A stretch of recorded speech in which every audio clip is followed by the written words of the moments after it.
Well, this month marks a big milestone for us here at King 5. We are celebrating 75 years on the air, and all month long we are showcasing the people, the moments, the stories that have made King 5 what it is today. And one of those people is morning anchor Jake Whittenberg, who has really been digging into the archives for this celebration. Yeah, good. How are you? I'm good. I'm so glad to see you. Good to see you too, my friend. Can I just say, speaking of King 5, Jake Whittenberg, when I first got hired here, reached out to me on his own accord, and I said, hey, how do I get to know the area? And he sent me the publications for all the areas around the Puget Sound area and Western Washington. And I never forget that. I'll never forget that you did that extra mile for me. So interesting. I totally forgotten about that. Well, I hadn't. Glad that helped, my friend.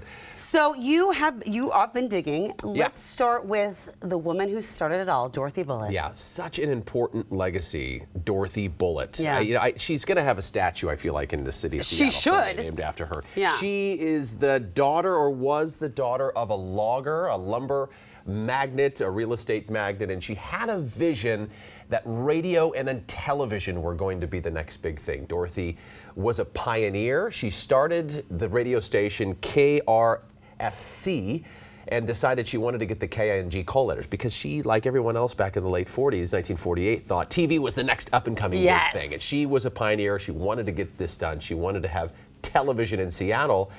And she actually started the KING call letters because they were already taken by a local fisherman, and she decided she wanted to go get it from this fisherman. So legend has it she rowed herself out to this fishing boat with a box of whiskey, and she sweet-talked this fisherman into getting KING. Come on, she's awesome. Isn't she awesome? Yeah, and so she's got a lot of great stories like that. But she gets KING, she starts the TV station, and this is long before anyone else in the country, before San Francisco, Los People Angeles. Forget that. We were the first in so many ways, and it wasn't down in San Francisco, it wasn't Los Angeles. We were the first live broadcast on the West Coast, right? Right. So first north of LA, first west of the Mississippi River, and the first to really do live broadcasts, and that was a huge deal. And that first live broadcast was? The first live a football game. Seattle versus Wenatchee. Here's some video. I actually shot this video myself. I'm in the stands there with you. So this is at Memorial Stadium in Seattle, which of course still stands today, and these engineers lugged these huge, heavy cameras. Can you imagine? Out to the field. Dorothy had the vision of bringing the football, bringing sports to the masses because it brings us all together. And it was interesting, there was a lot of problems, as you can imagine. I was going to say first live broadcast, yikes. Engineers had to string 1,000 feet of cable to the field. It was rainy, so the audio can hear the audio crackling. There was water on the field.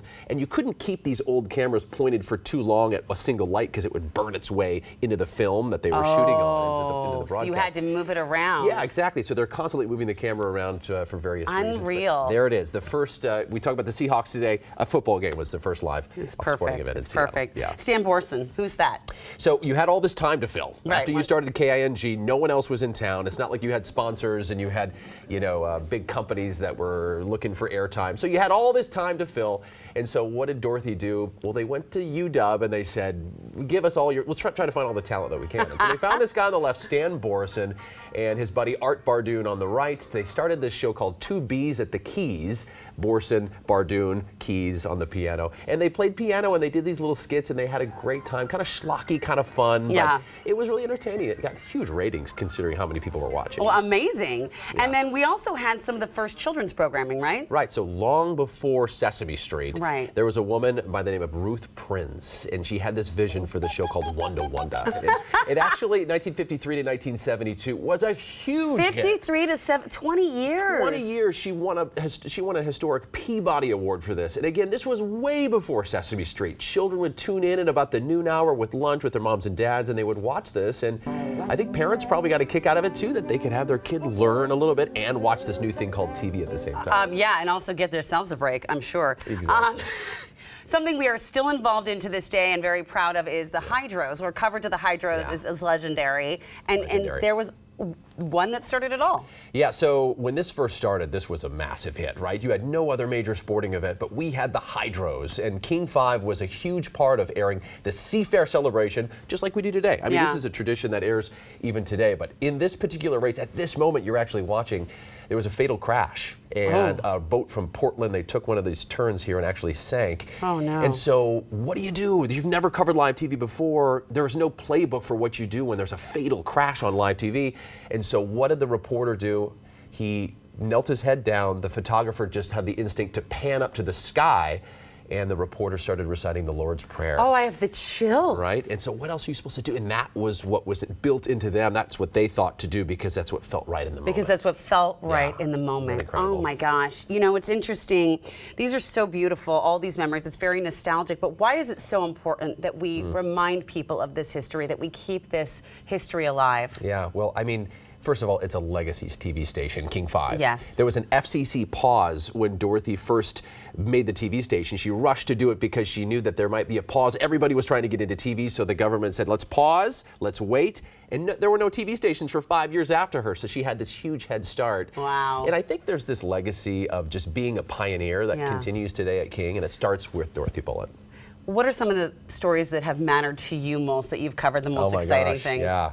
14 years at King 5 now. It's really just, I've just loved every minute of it. This is a station I always wanted to work at because of the history. And I think, you know, the Seahawks victory parade comes to mind. That was a phenomenal day. I mean, not just as a football fan, but live TV. We had these new backpacks. We were able to be live wherever. That was a totally new thing, back to that pioneering, you know, mentality. So I'll never forget that because it was so flippin' cold too. And you also got to do all the cool stories. You got to go to Cuba. Yeah. You got to go to, wait, you went to Germany. All important trip to Germany with the Seahawks again. We went to Cuba when President Obama opened the border. That was a really important moment in my career. That was important time. But just all of the local stories, and I just really get moved, as do you, I know. Just stories that bring people together.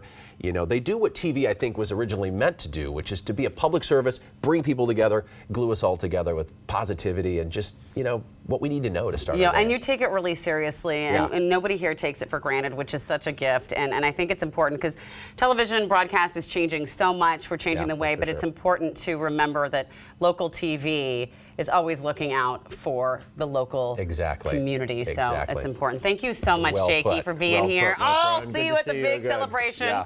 Meantime, we will be showcasing more stories on the legacy of King 5 all month long, and tune in Thanksgiving Day at 9:30 for an hour-long special detailing King 5's 75 years of history, covering Western Washington and beyond. I know that's what I will be doing on the morning of Thanksgiving.